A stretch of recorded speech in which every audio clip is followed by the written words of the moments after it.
Greetings and salutations.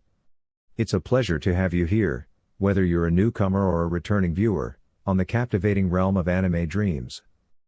Today, we delve into the imaginative landscape of fanfiction with a tantalizing topic: what if Deku embarks on the dual journey of mentorship as a young educator and the profound adventure of fatherhood? This is part 2 of our exploration into this fascinating scenario.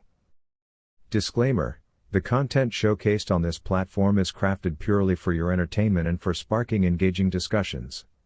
I must stress that I hold no ownership over the anime footage featured in my content. All due recognition and accolades belong to the brilliant minds behind the original creations. Without further ado, let the narrative unfold. The sun's rays streamed through the window, illuminating the face of the new teacher at UA as he began to rouse himself with a yawn, stretching his arms.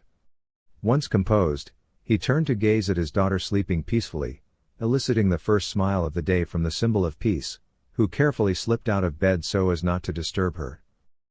Following his usual morning routine, he dressed in a simple green shirt, dark shorts, and a white apron as he prepared pancakes in the kitchen, lost in thought.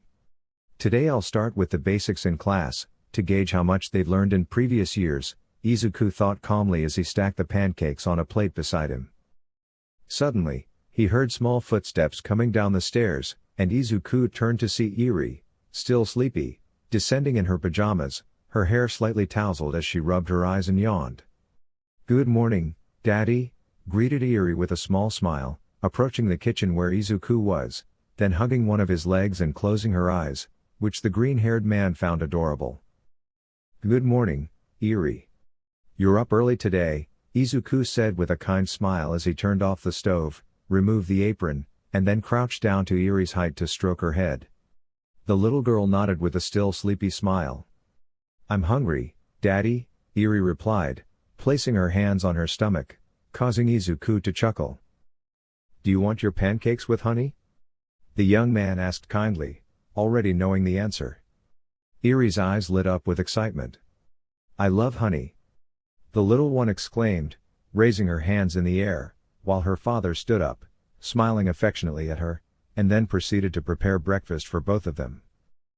Minutes later, they were both sitting at the dining table, enjoying their pancakes with honey.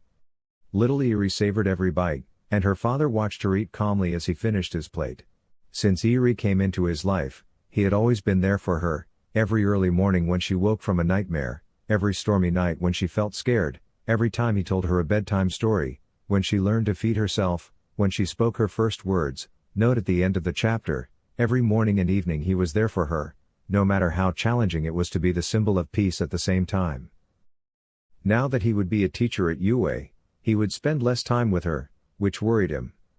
That's why he had been discussing with Director Nezu to arrange for Eri to attend a small daycare associated with UA that was being built on the premises. This would greatly assist Izuku, who wished for Eri to begin interacting more with children her age, making friends, learning, and having fun while he taught his classes. Then, they could return home together as usual to spend time together. However, there was still a week left until Eri's first day at daycare. During that time, her parents would take care of her so she wouldn't feel lonely in their absence. He didn't like the idea of leaving her, but he couldn't take her with him when he was teaching. If only he had someone else to help with the burdens of parenthood. Someone to fulfill the role of a mother for Eri. Would she want a mom? "Hey Eri, do you feel lonely?" Izuku asked Eri calmly as he approached with a napkin to wipe off a bit of honey on her cheek. Eri thought for a moment as she looked up at the ceiling. "No," she replied, lowering her head to look at her father.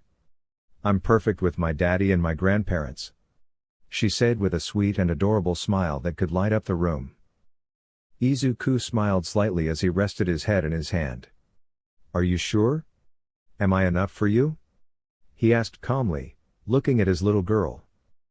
The albino nodded happily and reached out her hands towards Izuku, asking to be lifted, and he obliged, looking at her curiously. "I love you, Daddy," exclaimed Eri with a big smile, then hugged Izuku tightly, which made his heart swell with tenderness, and he happily returned the embrace to the little girl. "I love you too, Princess. Now, We better get ready to go. I'll take you to your grandparents on the way to work. Izuku said affectionately, receiving a nod from Eri. After that, Izuku washed the dishes and prepared a bento for lunch while Eri put on her red lace dress and white shoes. Then, the green-haired man put on his teacher's uniform and was now sitting on the couch with Eri on his lap, brushing her hair. The little girl had her eyes closed and was smiling, humming a song while Izuku brushed her hair with a small smile. You know, Eri, you can tell me anything that's bothering you, you know that, right? The green-haired man said calmly, looking at Eri who paid attention. I know, Daddy. You always know what to do, replied Eri innocently, looking at Izuku. Then if something bothers you or makes you sad, tell me, and I'll see what I can do about it, okay? He asked his daughter, who nodded happily. Of course, Daddy, I promise. Replied Eri, looking at Izuku, who smiled happily before finishing brushing his daughter's hair, leaving it straight and impeccable. Izuku carefully helps Eri off the couch and stands up calmly. Let's go before it gets late, he tells Eri, who nods excitedly before taking her father's hand. Then, the green-haired man grabs his bento from the kitchen, and they head to the exit, closing the door behind them. Now, Izuku walks through the hallways of UA after dropping off Eri with her parents and storing his bento in the staff room. He heads to his first class of the day with 3A, wearing a serene and peaceful expression. Upon reaching the classroom door, he hears his students chatting animatedly inside, which brings a nostalgic smile to his face as he reminisces about his school days. Without further ado, he opens the door and enters the classroom. The students fall silent upon noticing their assigned teacher's arrival, watching as he makes his way to the desk before turning to face them. Good morning, everyone. Please take your seats, Izuku says to his class with a small smile, prompting those standing to find their places, followed by everyone paying attention to their teacher. He studies them all with a glance, mentally repeating each name to himself, then organizes his thoughts and takes a deep breath to begin his lesson.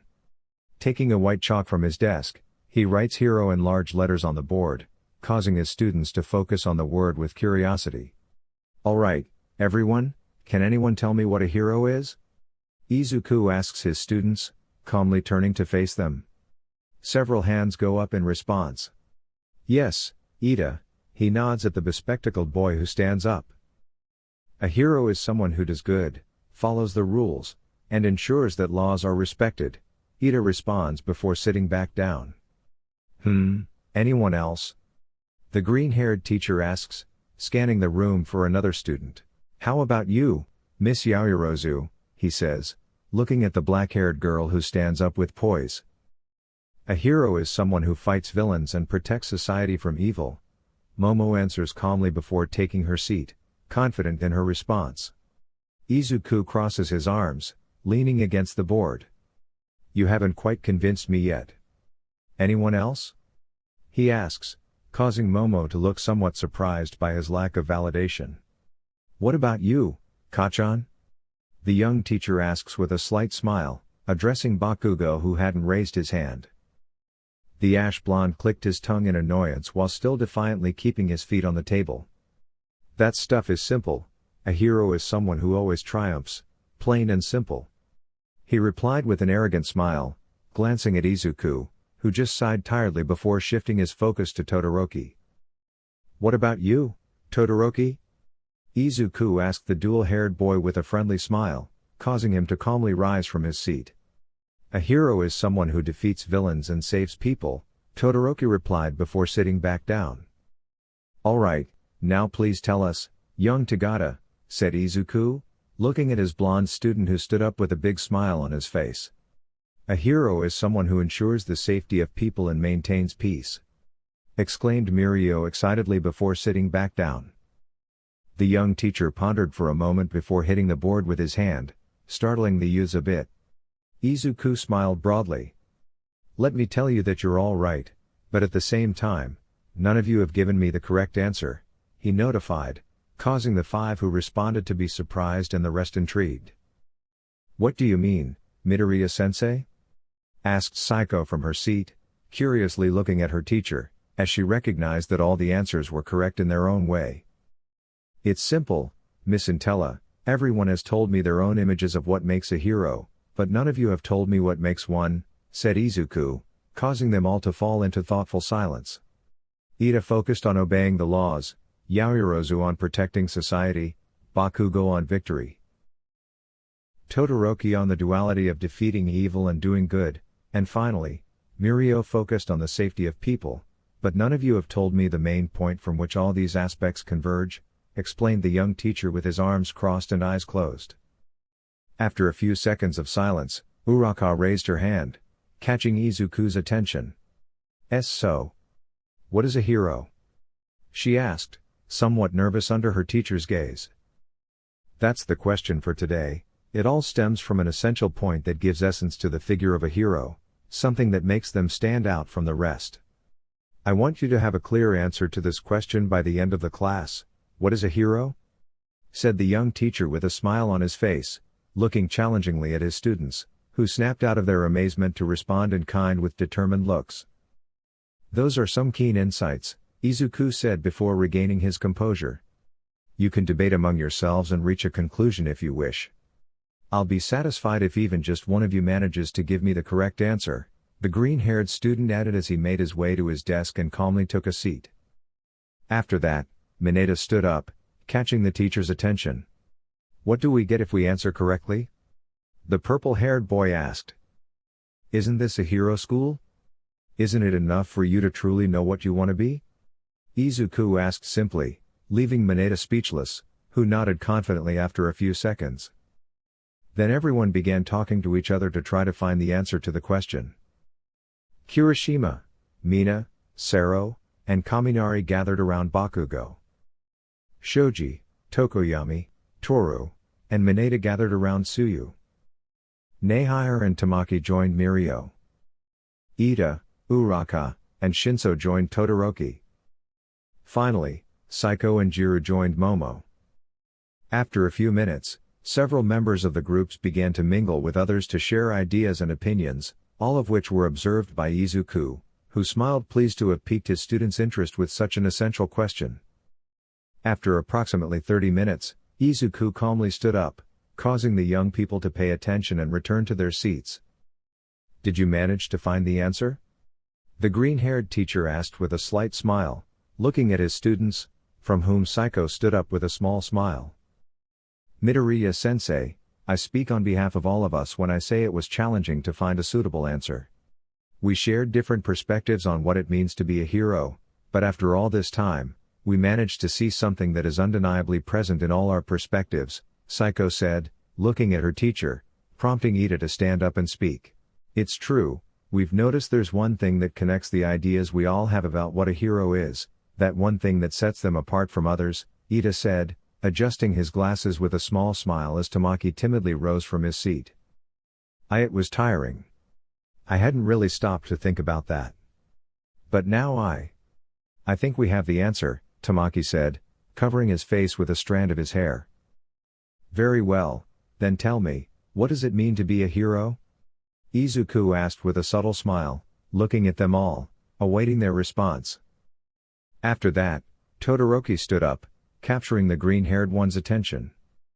"A hero is someone who takes action," replied Todoroki calmly, while the others nodded with determined looks and faint smiles, except for Bakugo, who frowned seriously, waiting to hear what Izuku would say.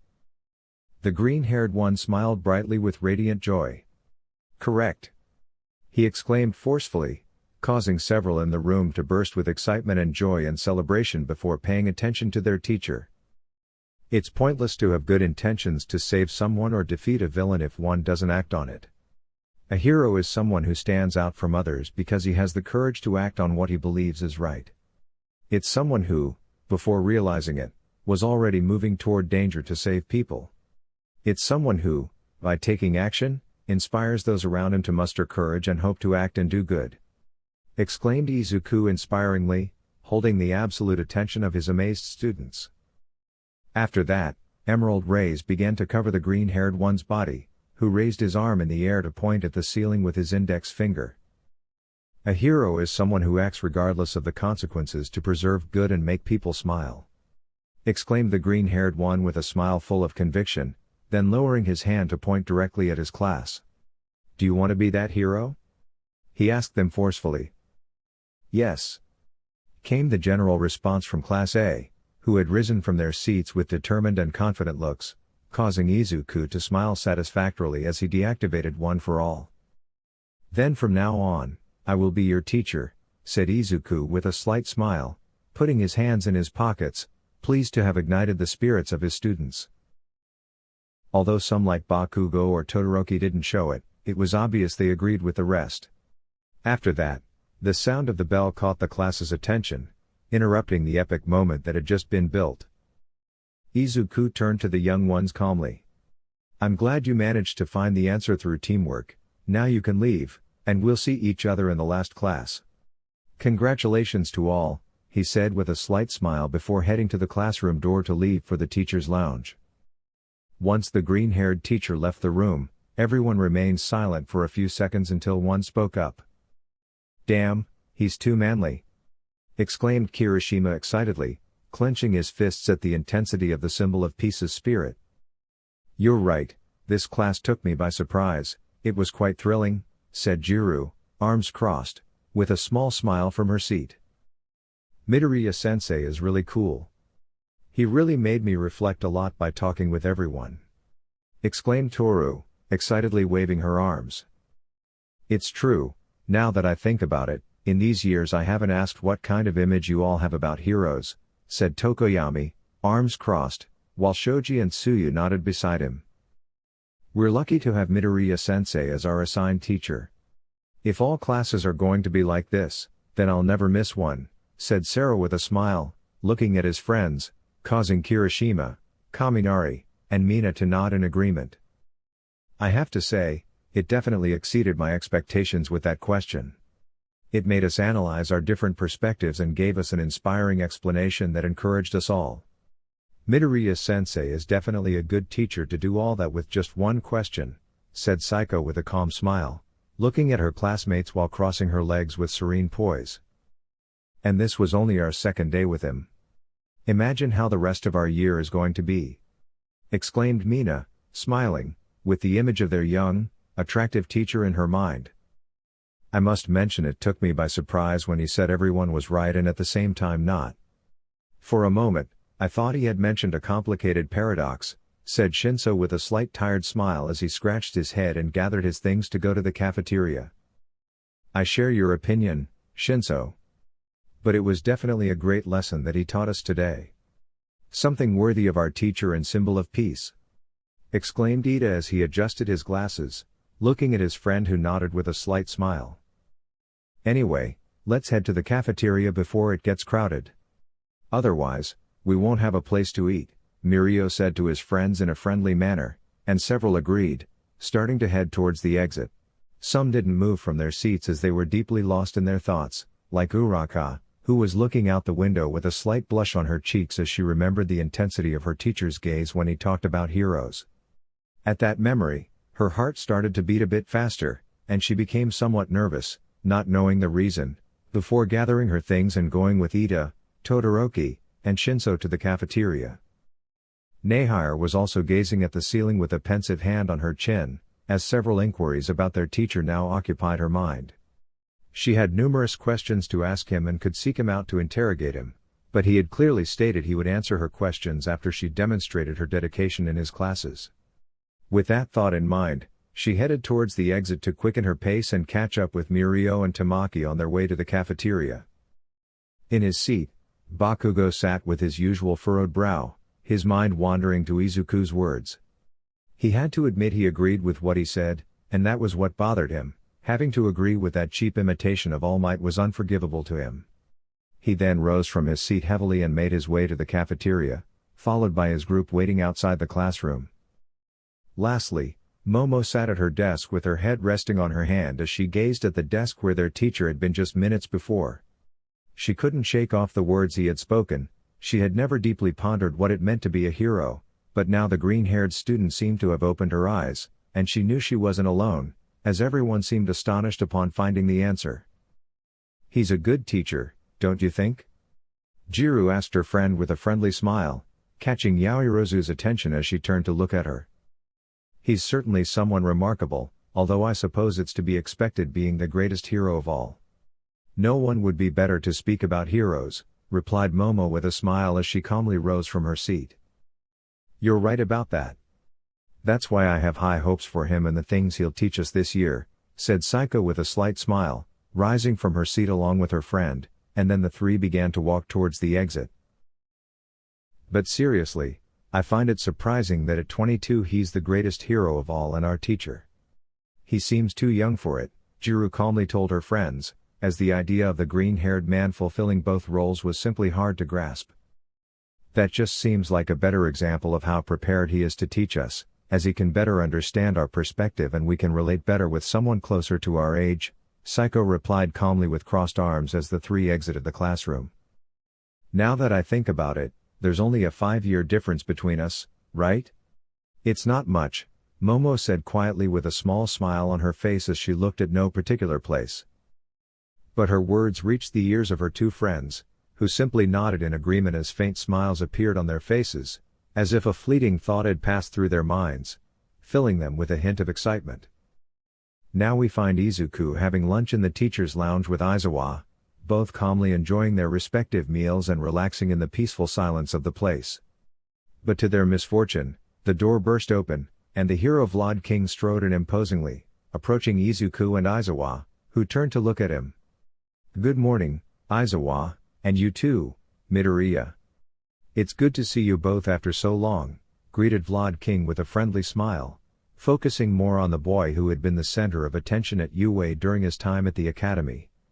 Aizawa only responded with a wave of his hand before continuing to eat his lunch.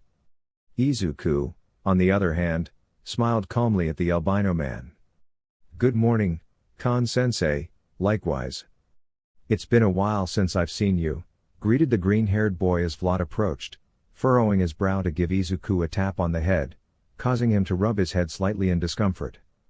Don't call me sensei anymore, just call me Kan Broccoli Head, Kan said to his former student, who nodded with a nervous smile. As tough as ever, said Izuku, rubbing his head, recalling the blows he received from the albino every time he did something too reckless.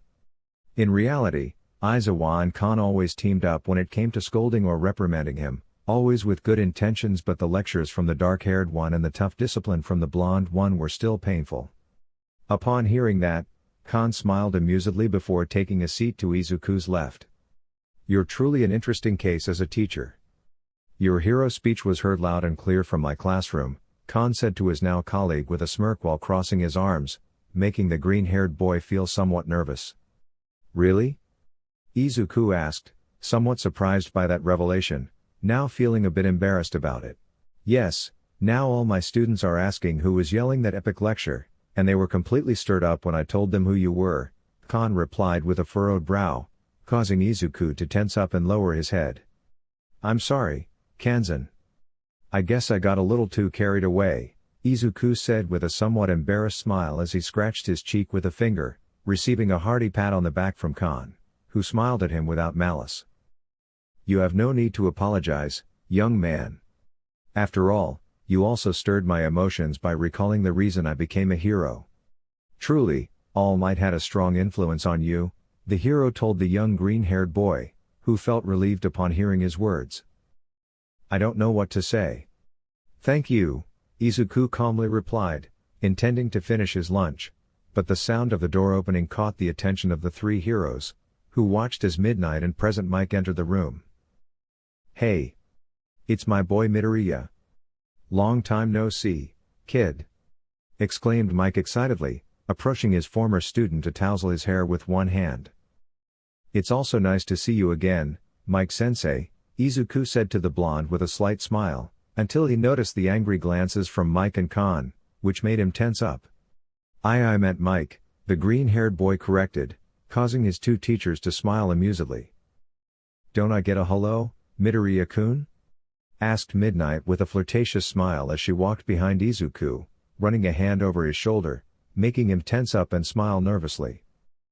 Hi Namuri-san, I'm glad to see you again after so long, greeted Izuku, sweating a little as he looked at the heroine who smiled pleased before leaning close to one of the young man's ears.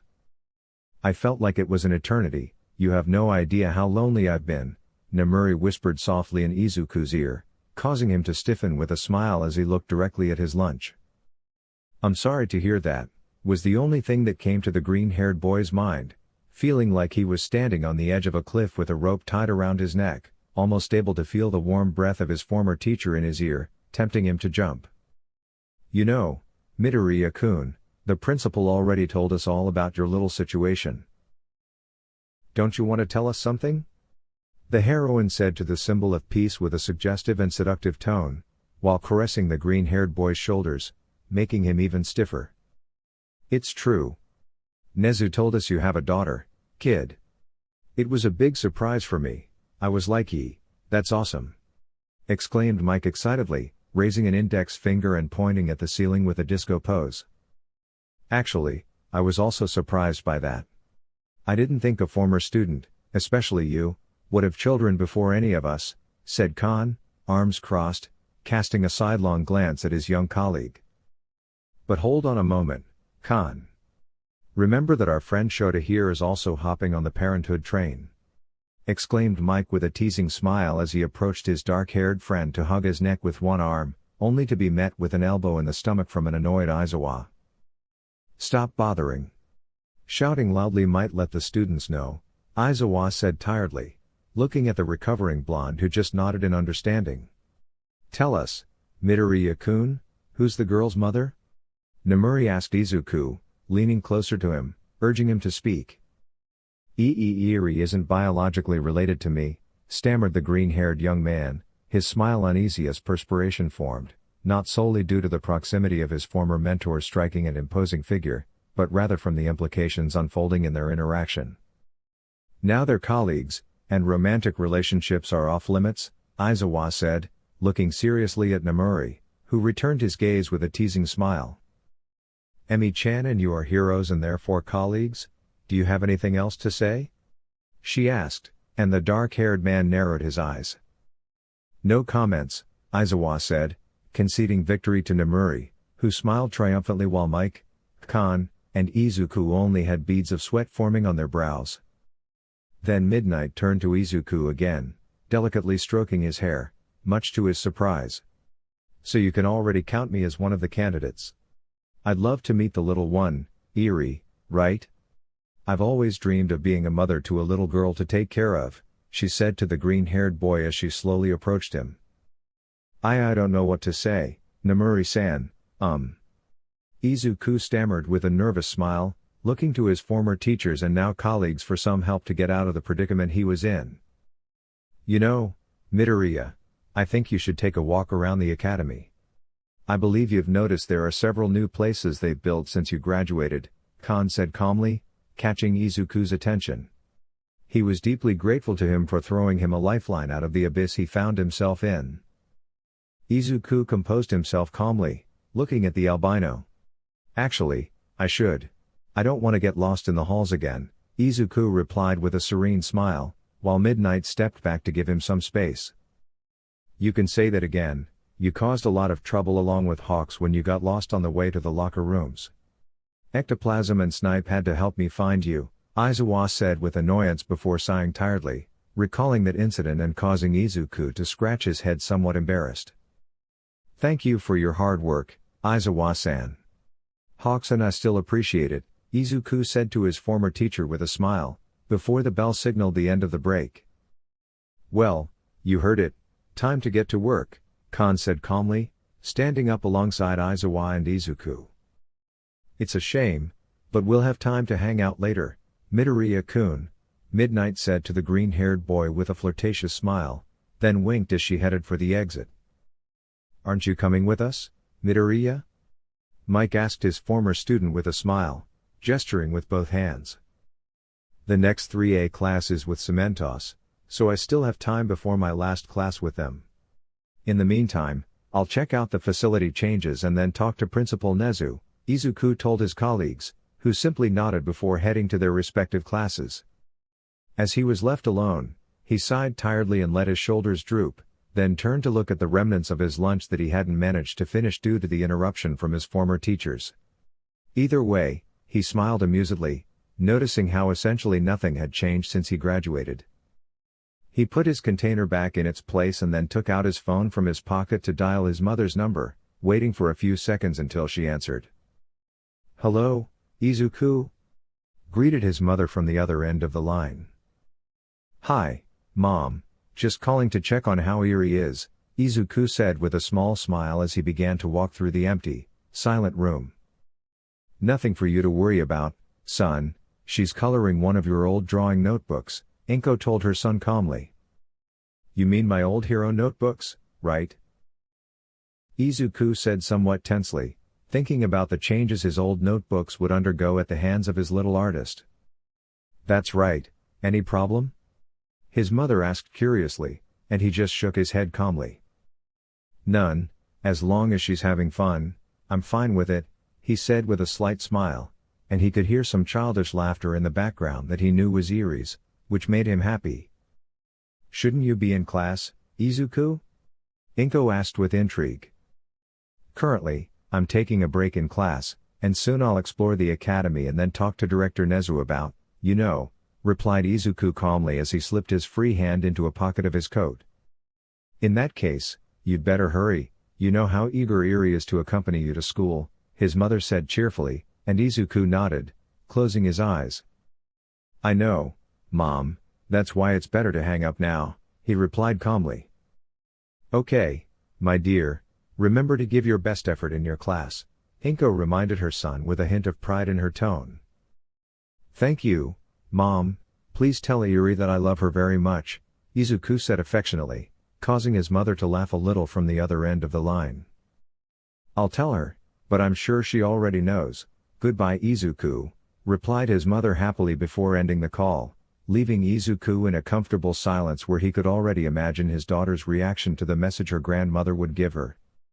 With that thought, he smiled amusedly before putting his phone in a pocket and heading towards the exit of the teacher's lounge to close the door behind him.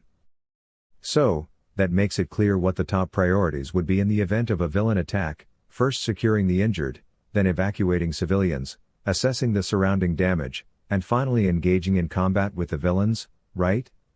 Izuku asked his students with a capable and professional smile as he walked with his hands in the pockets of his coat. Some nodded in agreement with their teacher's words without having anything else to add. "Correct, then I think we're more than ready for today. I'm glad that several of you are more engaged in class," said the green-haired man kindly, scanning his students, as in this last class of the day the vast majority had participated and contributed several details based on what they had learned in their previous 2 years. After that, Izuku watched as Nehire raised her hand to speak, to which he nodded his consent, and she stood up from her seat with a big smile. "What zodiac sign are you? What's your favorite food? What blood type are you? What are we doing tomorrow?" Nehire asked her green-haired teacher with excitement and typical curiosity, causing more than one to just sigh at her irrepressible attitude. The young man pondered for a few seconds whether to respond or not, as it was personal information, but he had told her that if she showed she was engaged in his classes, he would respond. In this lesson, she raised her hand several times to contribute, so it was his turn to fulfill his part. "I'm a Cancer, my favorite food is katsudon, my blood type is O, and what we'll do tomorrow is a secret," Izuku replied with a calm smile, leaving Nehire and the others intrigued about what they would do the next day. After that, Mina raised her hand to catch her teacher's attention, who turned to look at her. "Do you have plans for today, Midoriya-sensei?" Mina asked with a smile, then winked flirtatiously at the green-haired boy, causing some others to be annoyed by that gesture. "The truth is, I do have personal matters to attend to, Miss Ashido," Izuku responded calmly and kindly, causing the pink-haired girl to sigh disappointedly. "Speaking of which, Sensei, if you want, you can call us directly by our last names, you don't have to be so formal with us," Kirishima said to Izuku with a big friendly smile while giving him a thumbs up. Several others agreed with the redhead and nodded their heads. "If you say so, then I'll do as you wish, Kirishima," the green-haired boy replied serenely, looking at his student who sat back in his seat. Finally, I just want to give you all a warning, he added, looking at them all with some intensity. What do you mean, sensei? Shinso asked curiously from his seat. Being a hero is not a game, it's not a job you can guarantee you'll return from alive, the green-haired boy said, causing some to tense up. It's not a joke at all because with the slightest mistake, you can lose your life and cause others to die due to carelessness. It's simply a great moral burden that you have to deal with daily, Izuku said as he walked between the seats with his hands in his pockets. At that moment, Momo stood up and looked at her teacher seriously. With all due respect, Midoriya-sensei, but we already knew that when we chose to enter UA to become heroes, Momo said to Izuku with confidence and calm demeanor, causing Izuku to smile kindly. I understand that you grasp what I'm saying, but reconsider what we discussed this morning. A hero is someone who acts regardless of the consequences, no matter if their body is destroyed as long as they have managed to save all civilians in danger. A hero is someone who gives hope and security to people that everything will be all right. That's why you must be prepared to accept the consequences of your actions. That's a great responsibility, the teacher replied, explaining his point calmly. In that moment, Ida stood up, capturing the young teacher's attention. I am more than willing to give my all to save people. I accept that responsibility and will deal with the consequences of my actions without hesitation, exclaimed the bespectacled brunette with determination. Then Mirio also rose from his seat with a smile. It would be a shame if at this stage I were to give up on my goal of saving 1 million people, so don't expect me to ever give up on being a hero, said the blonde with conviction in his gaze. Shinso also stood up, scratching his head. No matter what, I will become a hero and make the best use of this quirk I was born with, declared the purple-haired one with a subtle smile on his face, looking at his teacher. Several others then stood up with determined looks on their faces, enough to make Izuku smile brightly. That's what I was hoping to hear from you all. I knew you would be more than capable, but I wanted to see it with my own eyes, he said calmly as he walked to the front of his desk, where he turned around to lean against it. Was it another test for us? Asked Saiko intrigued, looking at her teacher. What do you think, Intella? Izuku asked her with a slight smile, causing the gray-haired girl to blush a little before sitting back in her seat with her eyes closed, trying to appear calm. After that, the bell rang for the last time, signaling the end of the day's classes.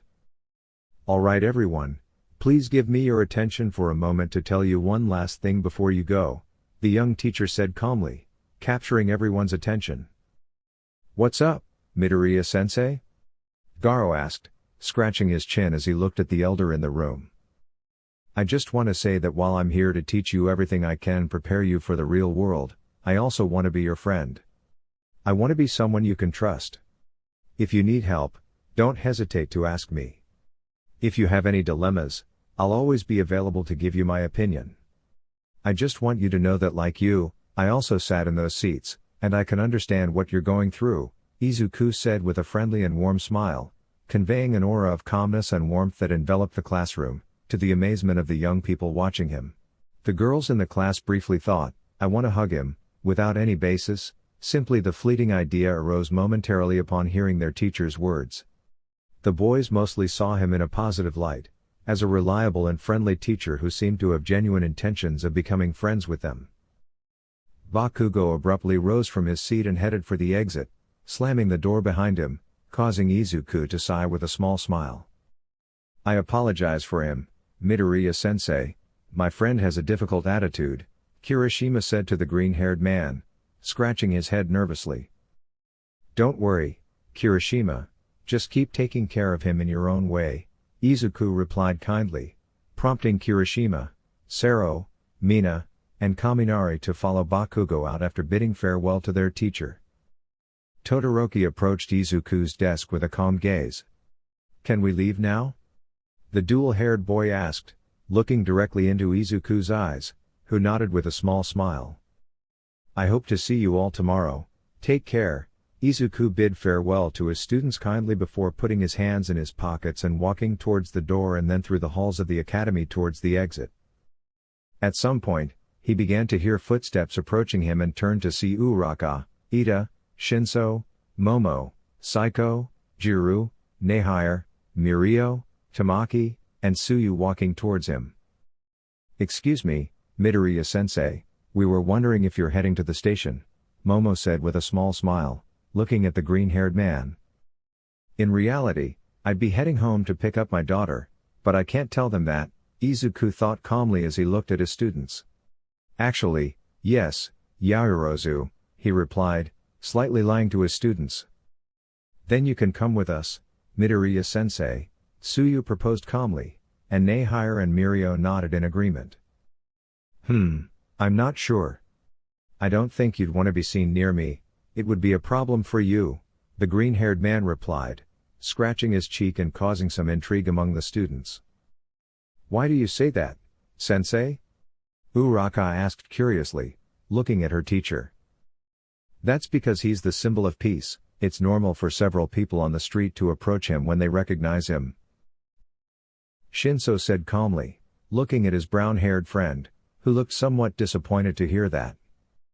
"Anyway, I appreciate your invitation, I hope I can join you another time," Izuku said kindly to his students, causing them to look at him favorably before nodding. "Now go ahead, take care on your way home," he added as he began to walk in the opposite direction of the exit, waving goodbye with a gesture of his hands. "I guess I'll jump from the yard," he thought somewhat tiredly before continuing his way down the halls. "It's evident that he's a good person, it's a pity he can't walk freely on the street like us," Jiru said, feeling a bit sorry for their teacher. "I agree, but anyway, it's better to heed his advice and leave before it gets later," Psycho said calmly, looking at their friends, inwardly disappointed that the green-haired one wouldn't accompany them.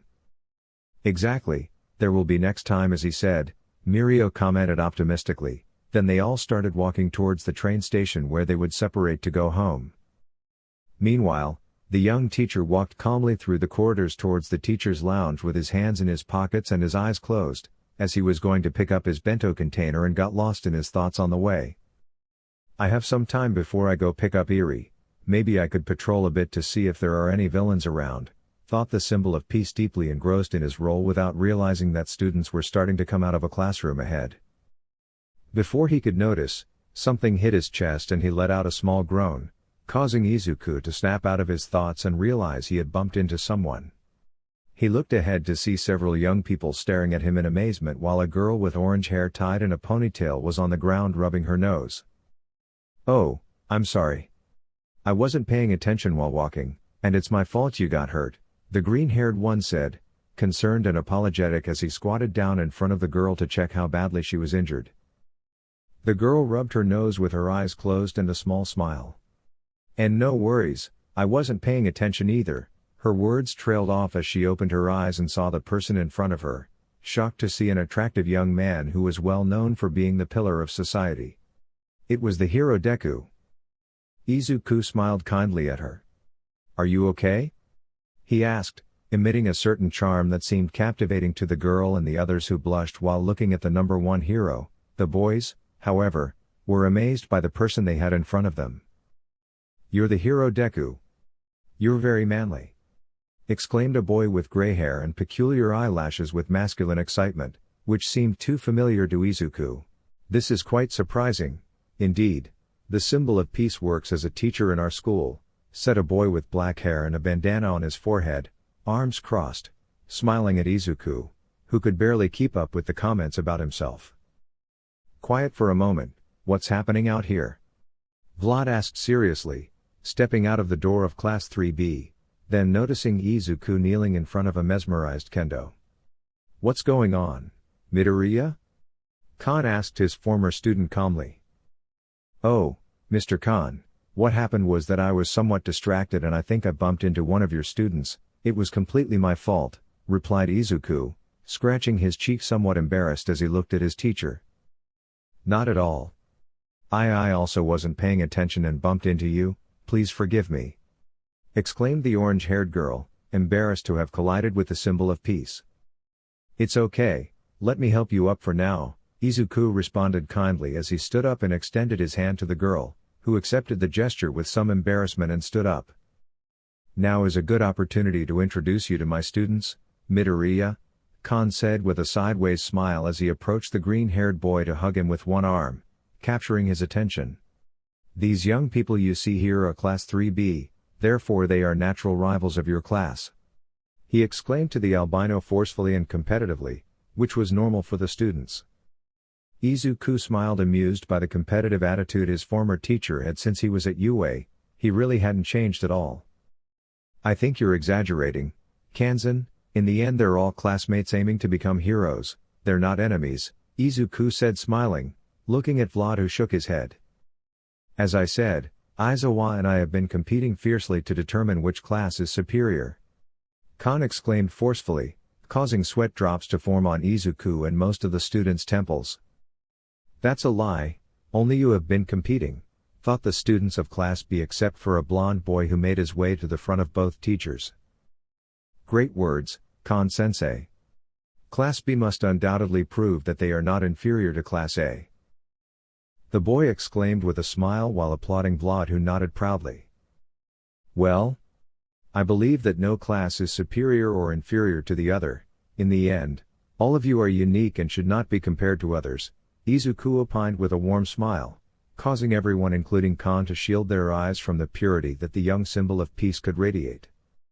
It's too bright, exclaimed a black-skinned boy who seemed more familiar with darkness, but the aura of light surrounding the green-haired boy was too much for him. Then Vlad looked at his former student with a challenging smile. Anyway, now you'll have to fulfill what Aizawa left behind. We have to make our classes surpass each other to become the best. Khan told Izuku, who looked pensive for a few seconds before smiling calmly. Well, if that's the case then I'm eager to see everyone's progress. I also have a lot of faith in your students, replied the green-haired boy, receiving a nod from the albino.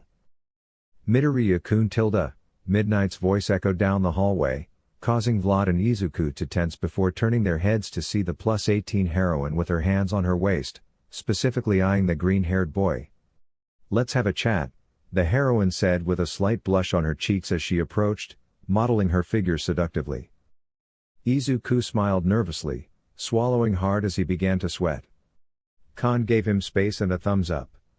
Good luck with your getaway, kid, the albino said, wishing the green-haired boy luck as he would truly need it to escape Nemuri's clutches.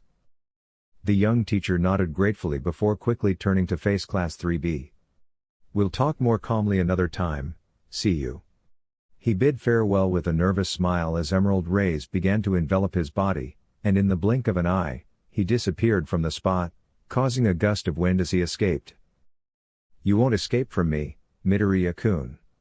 Nemuri exclaimed with a wild smile, running in pursuit of the dust trail left by the symbol of peace in his escape, leaving the young members of Class B with sweat drops on their temples.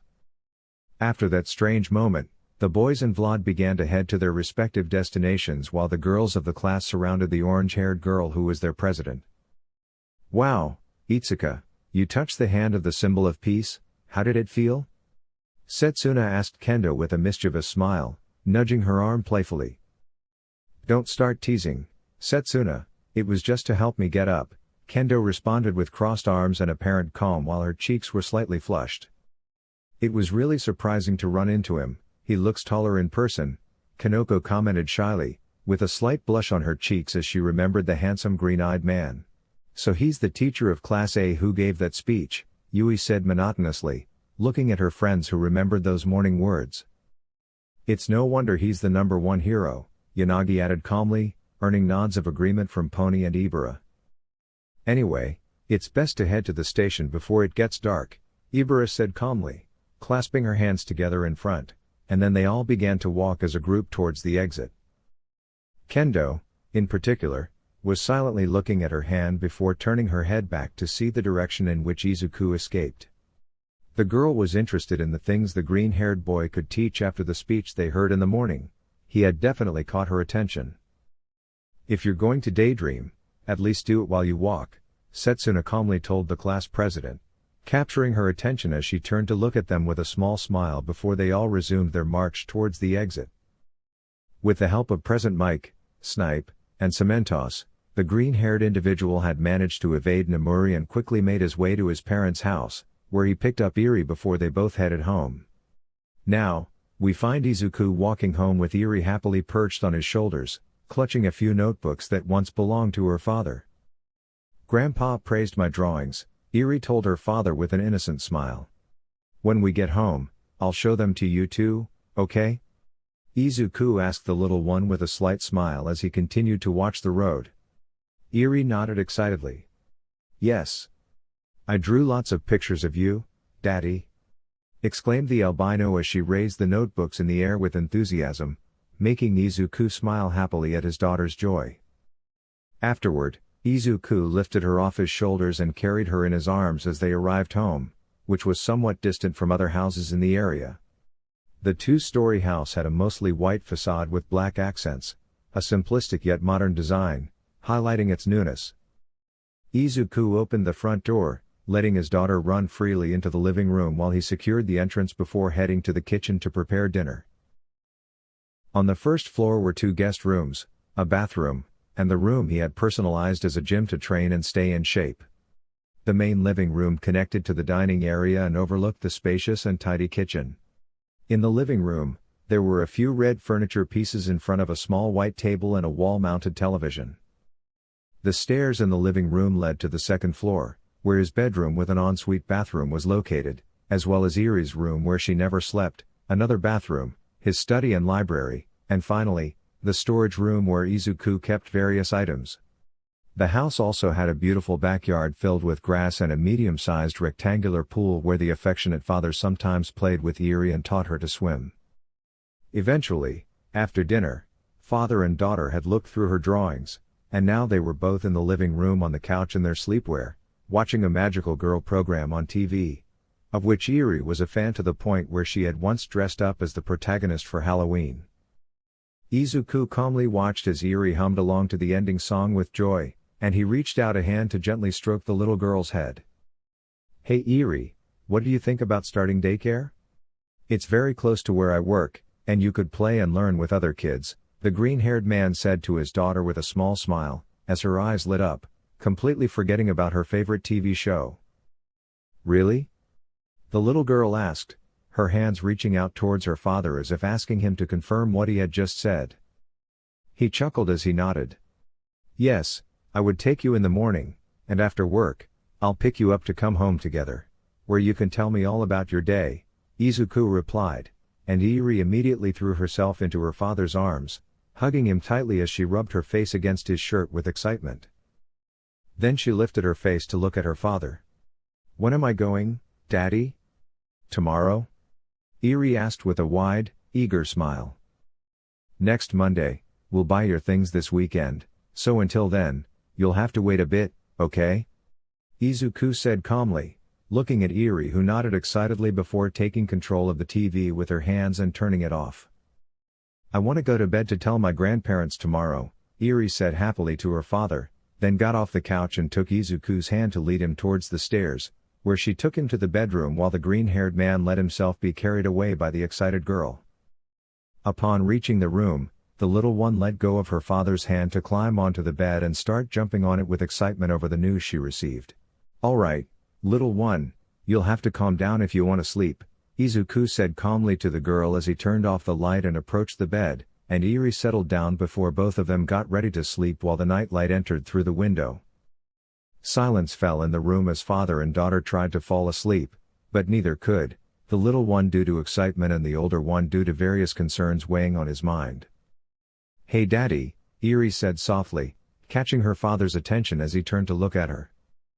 "What's wrong, Eri?" Izuku asked calmly, looking at his daughter. "Is daycare fun?" the little one asked curiously, and Izuku smiled kindly.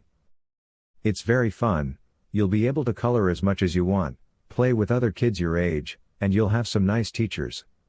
You'll definitely have a blast," the green-haired man assured her, and the little girl smiled happily before snuggling up on Izuku's chest and then yawning sleepily. "Thank you so much, Dad, I love you very much," the fair-haired girl expressed gratefully before peacefully drifting off to sleep, enveloped by the protective and warm aura emanating from her father. Izuku smiled affectionately as he hugged his daughter.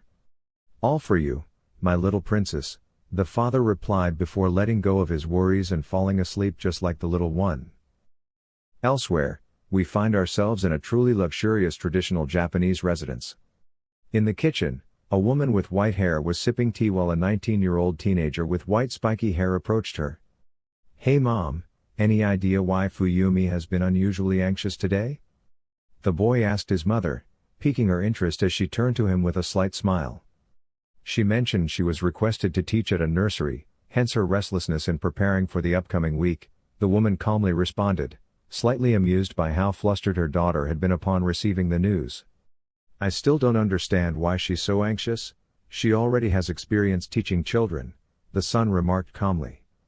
"Well, I think it's because the request came from UA. I suppose she's excited to return there," the white-haired mother replied serenely before taking another sip of her tea. "Now she and Shoto will go and come back together like siblings. Sounds lovely," the woman added, her hand coming to her cheek with joy. "I used to feel embarrassed when Fuyumi took me to school, but I don't think Shoto is bothered by those details," the boy chuckled, remembering how cold his younger brother could be. "Anyway, I'm off to bed. Good night mom," he bid her farewell before heading to his room, knowing he had university the next day. The woman remained silent, calmly sipping her tea, while upstairs, the hurried footsteps of her daughter could be heard, which amused her to some extent, thinking how easily flustered and worried she could get. What none of them in that household expected was that Fuyumi's new job would bring several problems that would not only affect her but the rest of the Todoroki family, particularly the mixed-haired boy who now rested on his bed, oblivious to what lay ahead. Ultimately, the symbol of peace would not be prepared for what was to come. The problems were just beginning for Yue's new teacher. Folks, I trust you relish the second installment. Also, do consider subscribing to my channel for a plethora of future content. Appreciatively. In gratitude. Anime Dreams.